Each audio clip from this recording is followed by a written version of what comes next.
look at all of the hot topics in HR. Whether it's passive talent or it's active talent. That's a soft skill that really gets undersold in the hiring process. How to manage in the virtual environment. You get a diverse, cultured group of people. It's a win-win for everybody. More conversion from candidate leads. What does that look like in this new virtual world?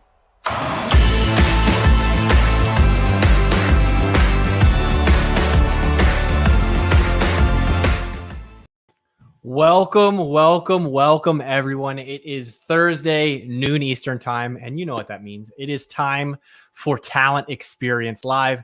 I'm your host, Devin Foster, and this is your weekly look at the hot topics in HR, interviews with leaders in the industry, as well as hot new HR tech, covering everything that you need to know from talent acquisition to talent management, and quite frankly, everything in between. It is tradition around these parts that we like to start with where everyone is joining us from. I'll kick things off.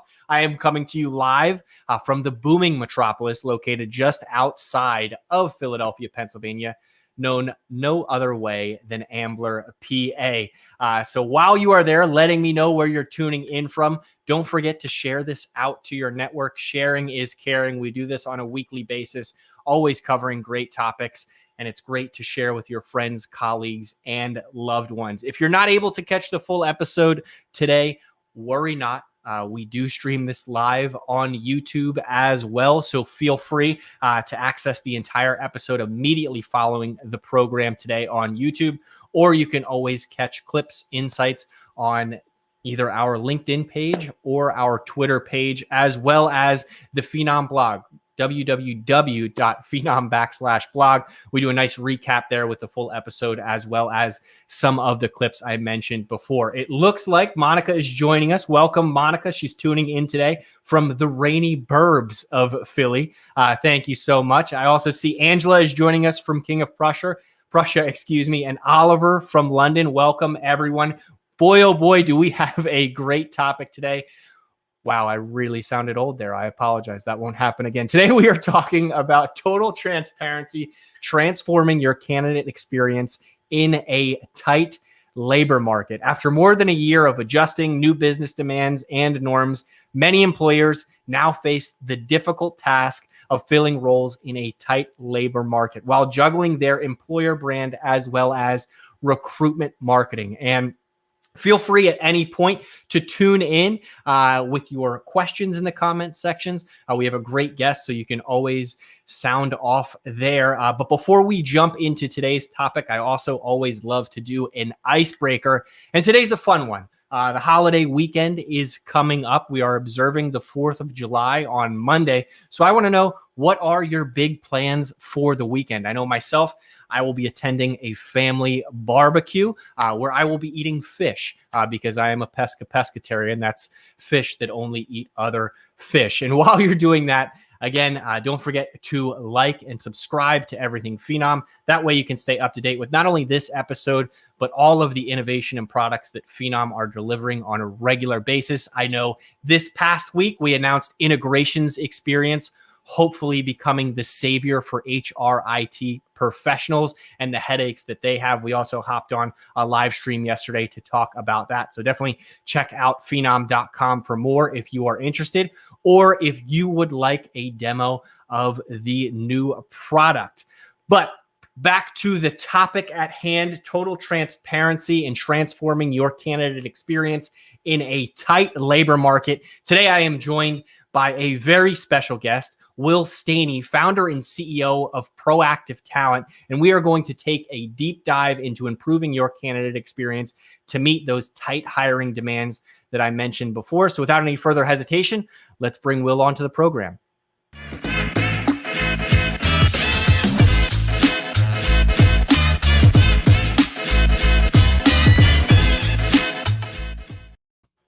Will, how are you? Man, the music is so good on this program. I've just been bobbing my head at the intro. I love it. Shout out to Justin Devitt behind the scenes on the ones and twos. Gave me this brand new setup and the whole nine, and he's also in charge of the music. So he's also available. It is. Yeah. It is. He's available for birthdays, weddings, anything that you like. Feel free to reach out to us. Maybe request a demo for Phenom, and we'll get you in touch with Justin there. Will, thanks for joining me today. I really appreciate having you on. Yeah, Devin, good to talk to you again. And thanks for having me on. Absolutely. So tradition around these parts, obviously icebreakers, as well as I love to hear how people got their start. And the reason for that, when we talk to HR professionals, I always ask them if they grew up wanting to work in human resources, if this was a passion that started at a young age. It turns out most of the time it's not. So what we will do is we'll start with, what are your plans for the 4th of July weekend, and how did you get into the HR space? 4th of July weekend, we have an annual tradition. We go, I'm based in Austin, Texas. And so we go out to my in-laws' property on Lake Travis, and their neighbor puts on the largest private fireworks show in the city. And so we get to see it. And so we have friends and family out there, a big group out on lake. And it's kind of amazing because there's about 1,000 boats that come into their cove to watch the fireworks show. It's a big party. So we're very, very excited for this to be back this year because we were not able to do it last year. Awesome. That's awesome. Yeah. It reminds me of when I was a child. We used to have private fireworks shows as well, but they were illegal. So we'd always have to run from the police, which is not nearly as exciting as the time on the lake. How about how you got your start into HR? Yeah, interesting story, actually. I right out of college, I was in sales for over a decade. One of my clients was a recruiter. I was in the financial, like, real estate industry, and I was teaching real estate agents how to use social media back in like 2008 when it was, when it wasn't pay to play, and to get first time home buyers. And essentially my shtick was, I'm going to teach you how to find this new generation of first time home buyers and sling the mortgage over to me, right? But one of my clients was a recruiter, and so I was in their office and showing them some stuff, and they're like, "Oh my God, this stuff that you're doing with real estate agents, you should teach recruiters." And so I ended up getting an interview with the head of global sourcing at VMware for like an entry level sourcing role, but I ended up pitching a completely different job. I said, "What if I come in here? I teach all your recruiters how to find people on the internet, how to use social media to brand yourself as an employer." And he's like, "Okay, let's try it out." And so I was hired on the spot. A year later, I'm on the cover of Silicon Valley Business Journal, and 40% of VMware's global hiring came from my programs, and built out VMware's employer brand. And so it kind of went from there. After that, I built the global employer brand at SuccessFactors, SAP, and then went into TA leadership, building the first recruiting orgs at Glassdoor and then Twilio before starting my own firm. So with that being said, now you're in the HR space, and oftentimes, do candidates ever try and pitch you a job, and how frequently does it work based on your experience of you going into an interview and saying, "Look, I love the job that was posted out there, but what do you think about this?" Yeah, actually, that's built into how I hire. We don't have sort of internal job descriptions. We have like KRAs, which is like essentially like, what are the 4 or 5 big bucket things that you need to achieve and be successful in your role. And anytime I'm hiring a leader on my team, because we're scaling so fast and we're kind of a non-traditional model, their internal job description, their KRA, is a document that we co-write together. So I want everyone to write their job description. And if they're not enjoying what they're doing, let's change it. Let's change the job description around things that you enjoy doing, and we'll fill the gaps with people who enjoy doing those things. That's awesome. It sounds like a great approach. And you mentioned before, fireworks are back, but hiring is back as well. Boy, businesses, it certainly is. And businesses are trying to catch up to what feels like lost time or a lost year of 2020. But whenever I hop on LinkedIn or any other hiring service, I always find people venting about how they cannot get butts in seats. So from your experiences and your conversations, what positions have you been hearing the most about that organizations are struggling to fill? I think the one that might surprise people not in the industry right now is probably the hardest to fill job right now is a recruiter, tech recruiter. It's because hiring is increasing across everything else. And so the first thing the companies need to hire are recruiters. recruiters have been through a lot this past year. There was mass layoffs when sort of hiring froze up when the pandemic hit in March, April of last year, right? But then as we are getting into recovery and a fear of pitch, there's been over 300,000 service industry jobs added just this last month. And knowledge workers, tech, engineering across the board, and engineering, not just in tech, but everyone is a tech company and needs engineers now. And so that's really increasing the need for recruiters. I'd say right now, everyone and their mother is trying to hire great tech recruiters, but just really recruiters in general. It is a candidate market right now. Yeah, they are certainly in the driver's seat. And it's interesting that you mentioned the perspective within the industry, right? Because you turn on your local news station or wherever it may be, they're constantly talking about frontline hiring and how that's a challenge and competitive wages. And while I think all of that is important, we had an episode a few weeks back about how wage isn't the only thing preventing your candidates from accepting positions or even interviewing for positions. And I think that's probably the case with recruiters, right? Obviously compensation and being scorned, from the past year and how there were layoffs and furloughs. And oftentimes HR is looked at as a cost center to organizations as a whole. But when you have conversations with recruiters, what are they turning down and why is that happening? Is it because they have competing offers and it's essentially a bidding war, or is it other things like culture and benefits? A lot of times it's that. Like, let's be honest, when market is competitive, it does become a bit of a comp war. But here's the other thing that's happening is all the chess pieces are getting moved because now a lot more companies have been in the remote workforce, the remote work state that we've been in because of the pandemic, and have realized that it's actually working for their companies. Others are going back into the office, others more of a hybrid model. But what this means is that, for your tech company in small town, out a suburb of Atlanta, where you were just competing with other Atlanta-based tech companies, you're now competing with the ones in San Francisco, Austin, New York as well, right? And then at the same time, candidate expectations are different. Not only do they expect better pay, no matter what job you're hiring for overall, but they expect a better quality of life. I think especially this younger generation are waking up from their server jobs. I did 10 years as waiting tables throughout college and high school too. So I get that, but I think people are waking up and saying, okay, I don't know if I really ascribe to this whole, I'm going to work 9 to 5, majority of my days spent working until like I'm 65, 70, and then I get to retire and enjoy my life a bit. I think this younger generation really values work-life balance and culture.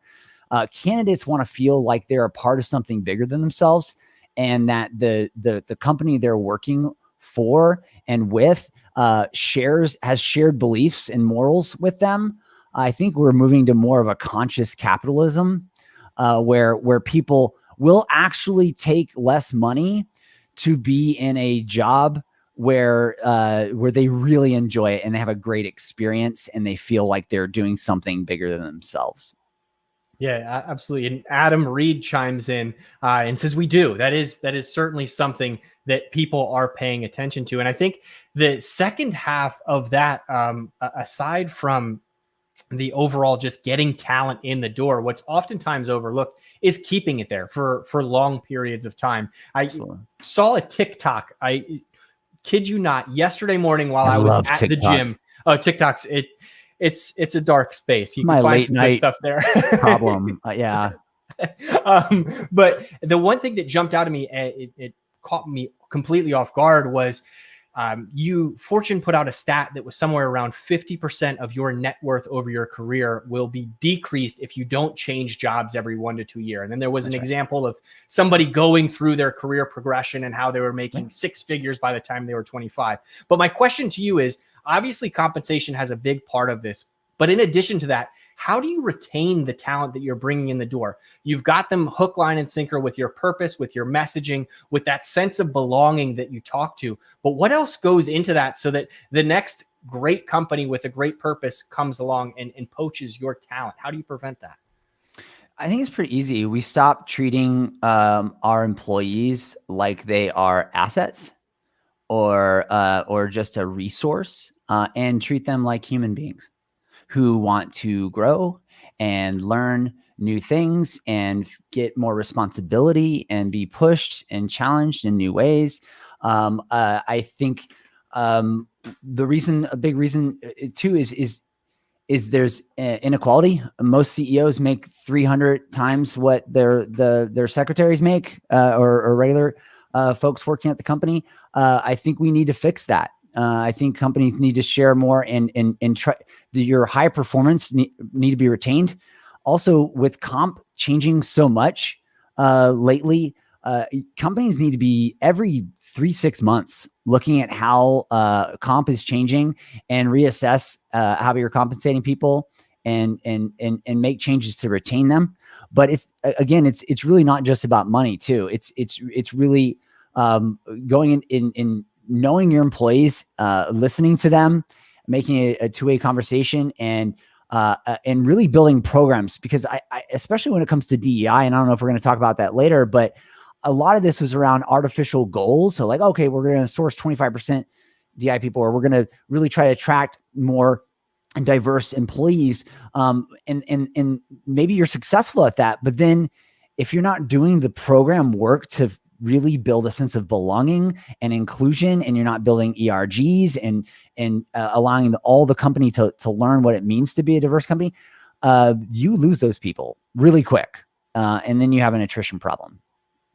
It's super, super interesting. And the other thing you talked about DE&I, and I do want to cover it a little bit later, but also I have the question right off the bat, is, companies that are on the best side of DE&I goals. Obviously they're promoting it out on social. They're doing this, that, and the other thing, but where is the real truth factor? Where does that come into play for candidates? Is it seeing their coworkers and seeing these initiatives come in and seeing that growth with their diverse employees? Or how do you really, as an organization, showcase that you are making a difference in something that's so vital? By being honest and transparent about it. Here's the thing. Few companies are good at this. This is a problem that is hundreds of years old. So we're not all going to be great at it right out of the gate. I think the problem that happens when companies put out there as if they are great at it to attract those folks, and then they get there and they have cognitive dissonance. They get there and they realize it's not as diverse as I'd expect, or actions that I see from leadership don't meet the words that they say, right? And that becomes really one of the bigger issues to me. I love the honesty sentiment, because over the past year, I've seen so many ads for artificial intelligence will fix your DE&I problems, or automation will fix your DE&I problems. And I think both AI and automation are huge aspects, but at the end of the day, it's that human connection that is needed. And data. Like, don't get me wrong. Like we also need data, right? I've been beta testing some technologies that will allow our clients to measure DEI all the way through down the actions that hiring managers say. I think data has the power to really push the DEI conversation internally, because data doesn't have emotions. Data does not get defensive. So I can go to a hiring manager and say, hey, I think you might need to take some unconscious bias training. Just being honest with you, because here I looked back at all the candidates you've rejected or accepted, and amongst this population group, 100% of them, met the minimum criteria of the job description, but you declined them. 70% of them happen to be African American, or have this type of name. Like, it's really just going to a human being saying, Joe, I know you're not, I know this is probably unconscious and we need to work on it. And here's data in real time. And maybe there's an AI bot that can ping people of like, hey, you only have 10% representation in your client pool right now. Add 5 more and you'll be there, right? Like, data can help remove the emotion from it, because people do get defensive when they're approached with this, and it's a lot of times This isn't happening in a conscious way. It's just, this is how things have always been for hundreds of years. We need to unlearn our minds and open up and let data guide us in a lot of this too, as well as listening to our employees and what they need. I completely agree. And when you look at data, you can look at intricacies of it, not just from an organizational perspective of if you meet DE&I goals across your company, you could have, a very minority heavy area where that accounts for the majority of your DE&I. You have to look at individual locations and say, hey, we have an office in Austin, Texas. We need to hire more Hispanic Americans in that area. You're talking about representation, right? Like, yes. Look at your client base. How diverse is your client base? You should at least look like your customers. Like, how could you possibly serve an audience or a customer group effectively if you don't know them and you don't represent them and the people that are building that product aren't like them, right? And so that's definitely one. The other is just looking at, I think what you're talking about is representation, right? Like, why do you see big tech companies saying we're going to hire 25% of our engineers as women?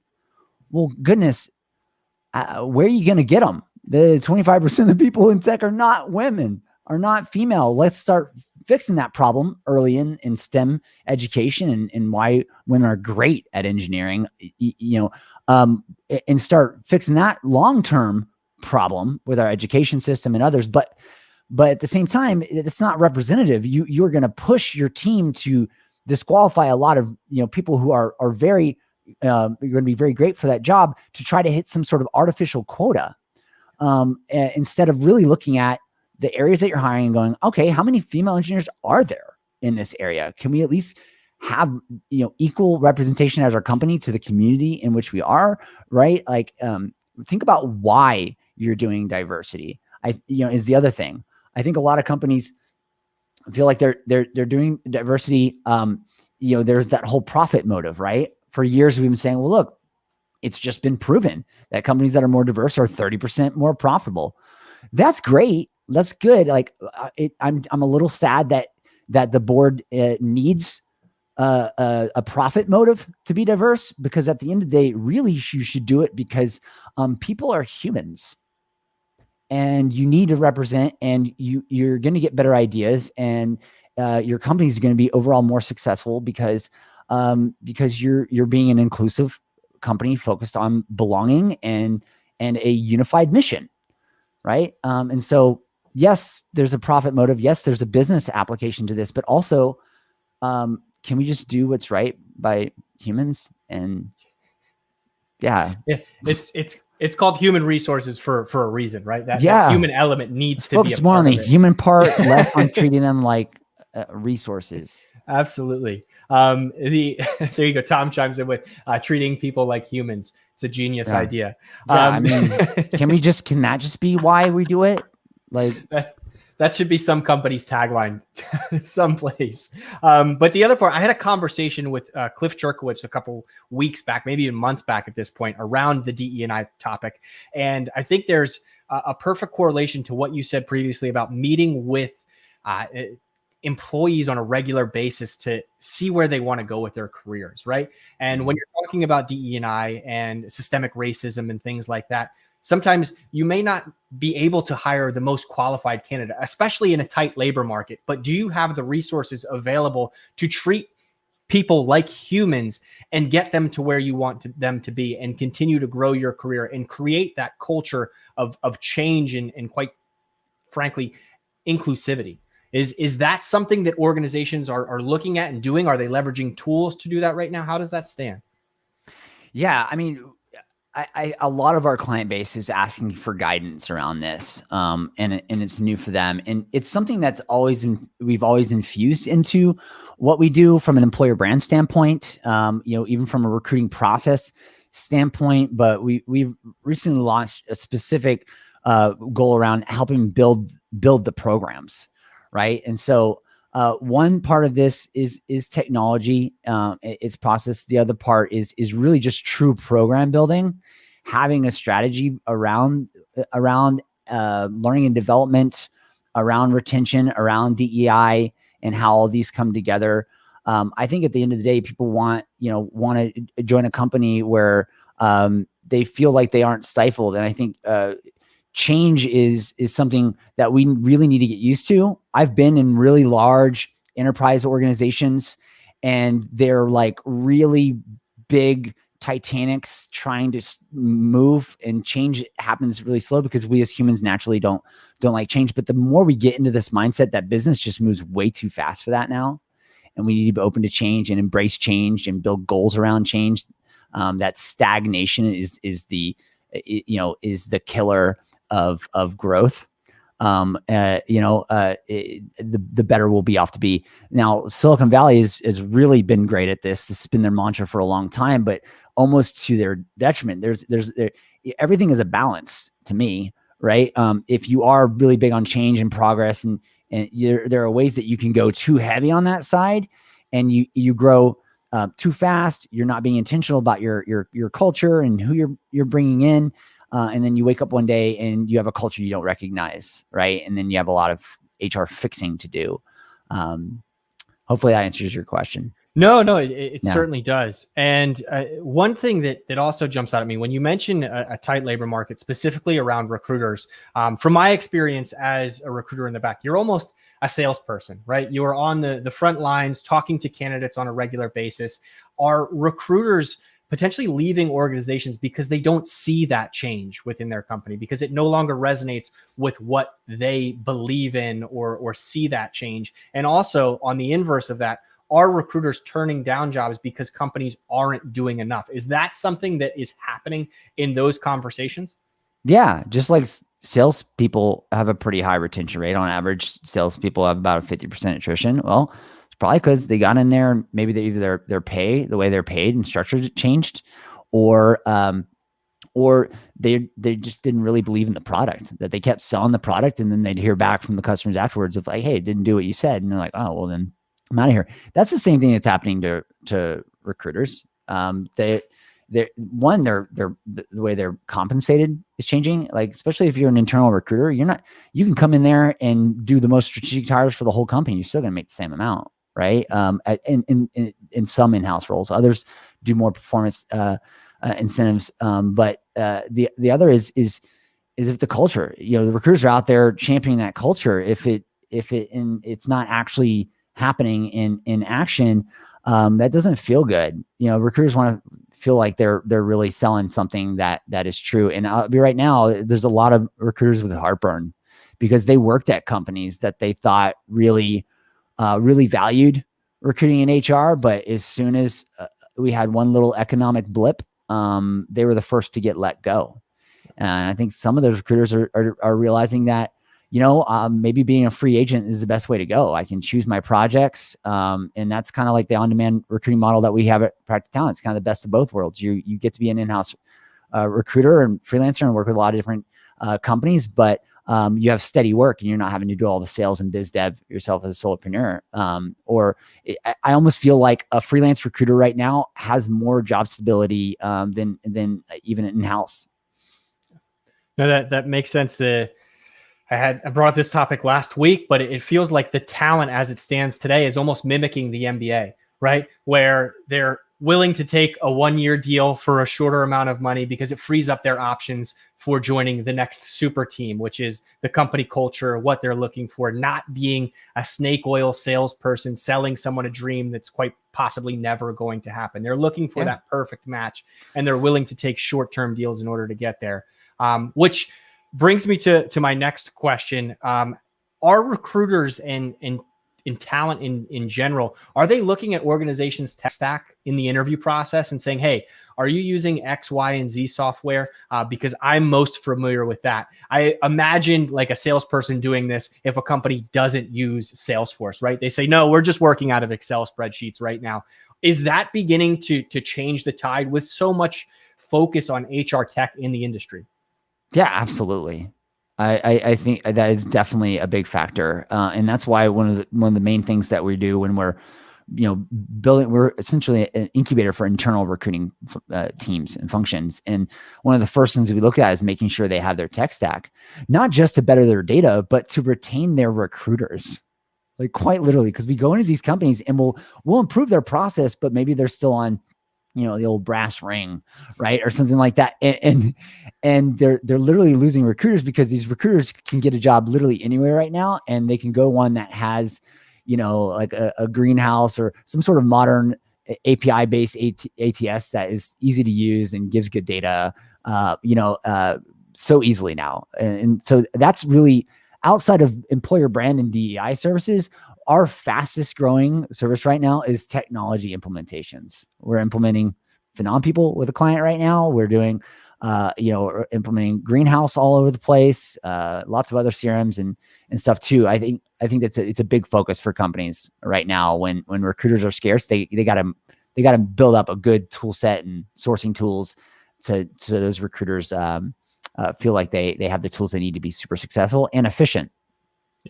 The quickest way to lose a recruiter's attention is to mention Boolean search. I've noticed that in a couple of my calls. What are you talking about? What do you mean you can't search the ATS?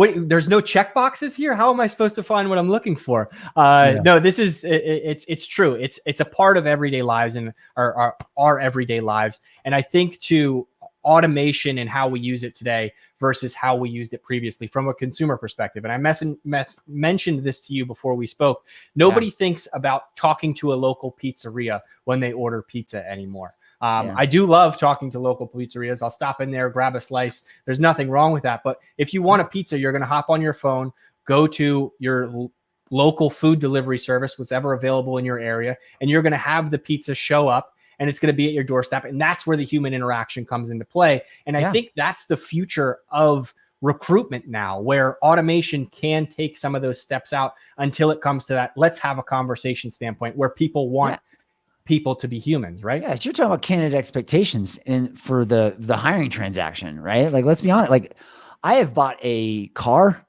on my phone in 5 minutes. What are like the two biggest financial decisions that most people make, right? Like, which is like where they're going to work, where they're going to live, obviously, you know, who they're going to marry, but that's not exactly a financial decision, but also is, but you know what I mean? Like, these are, everything else is much easier now, right? Even marriage, heck, you can swipe right and left now pretty easy. You know, you like very efficiently meet people. When I'm buying a car, I can do it from my phone. When I'm buying a house, it's a quick 10-minute app online, right? Like, but hiring,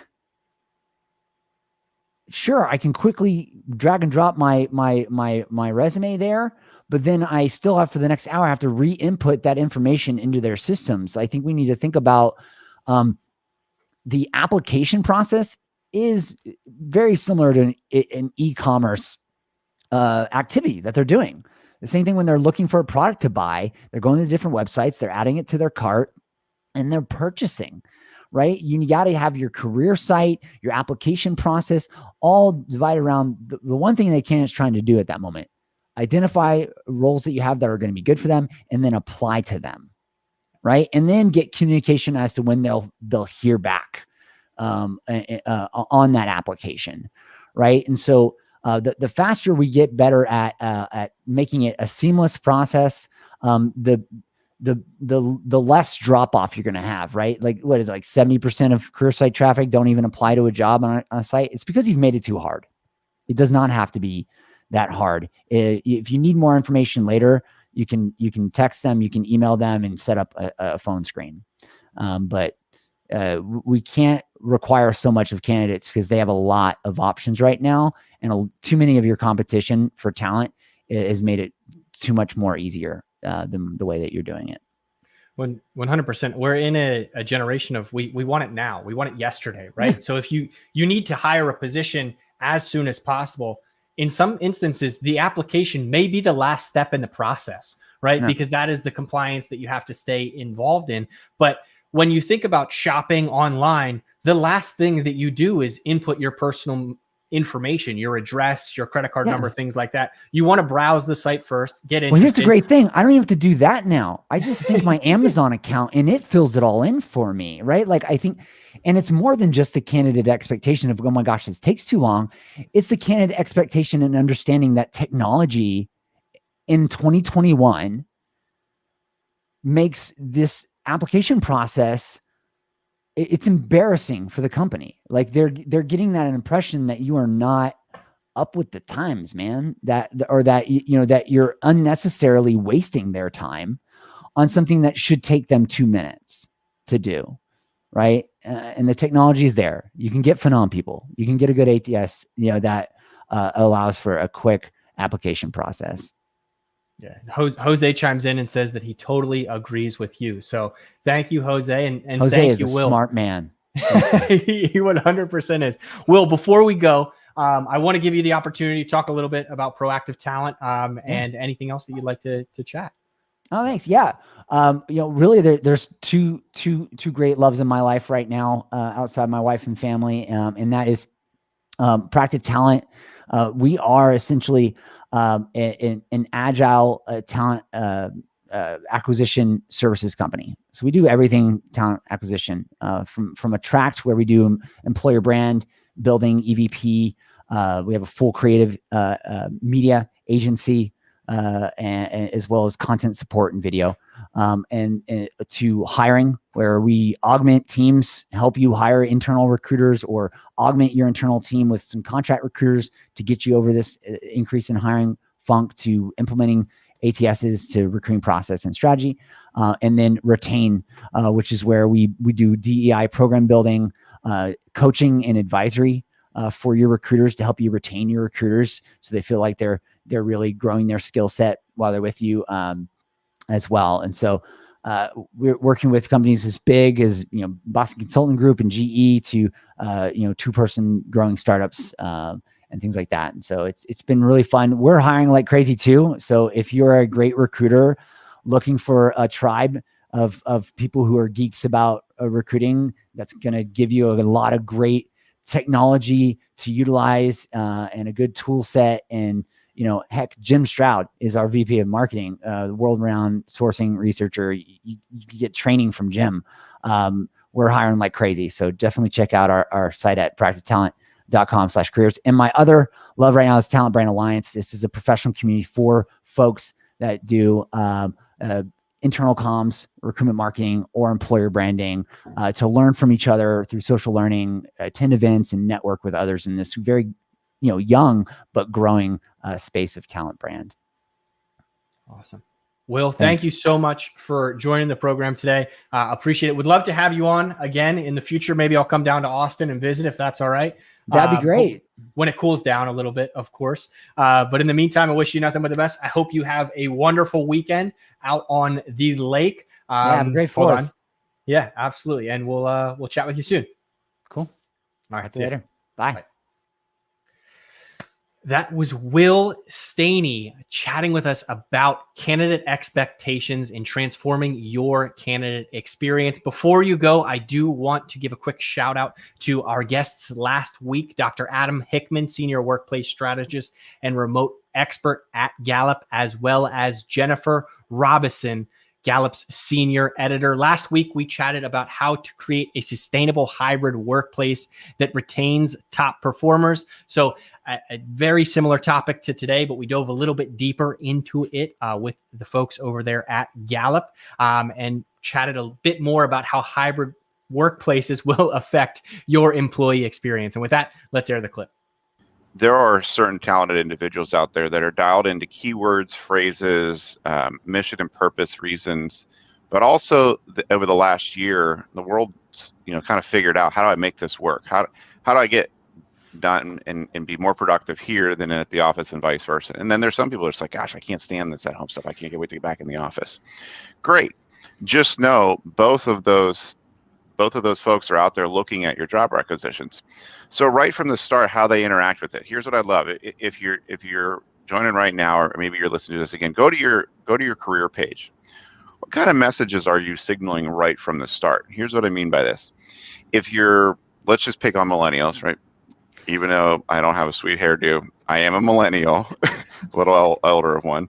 But knowing that we care about mission and purpose and how do we fit into that, can I see the mission and purpose of what I want to do and join your company right from the start, or is it not? So point where I'm going with this is that as people are evaluating both hybrid and office, one or the other, they want the flexibility. And hopefully somewhere in our conversation, we talk a little bit about the sensitive topic of pay, but that becomes a driver of how is the pay for performance set up in that way?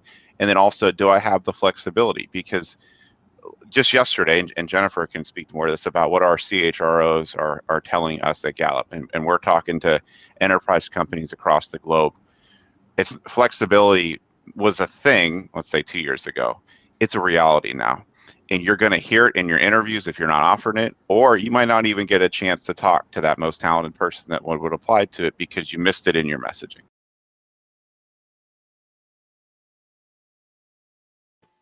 Definitely check out the full episode on YouTube or on our blog. That way you can share out fantastic clips just like that one we just aired. With that being said, today was a spectacular episode. Special shout out to Will. Loved having the conversation. If you missed any bit of today's conversation about total transparency and transforming your candidate experience in a tight labor market, you can always find it on YouTube or catch the replay on LinkedIn. Don't forget to share it out to your friends, like and share everything Phenom. We're constantly putting out great content. You may even catch a sneak live event like we had yesterday. So definitely share that out to your network. And a special shout out and thank you to everyone who chimed into the comment section today. Thank you, Monica, Jen, Adam, Kara, Laura, Tom, Holly, Ashley. Thank you, Ashley, for commenting on my new haircut. I appreciate that. Jose and everyone else, we really appreciate it. We can't do this show without you. Tune in next week. We are actually going to have our Australian counterpart, Work 180, hop on, chatting about their new Edge event that is coming up. So definitely check that one out. Thursday, noon Eastern time. But in the meantime, everyone enjoy their holiday weekend, and we'll see you next week. Thanks.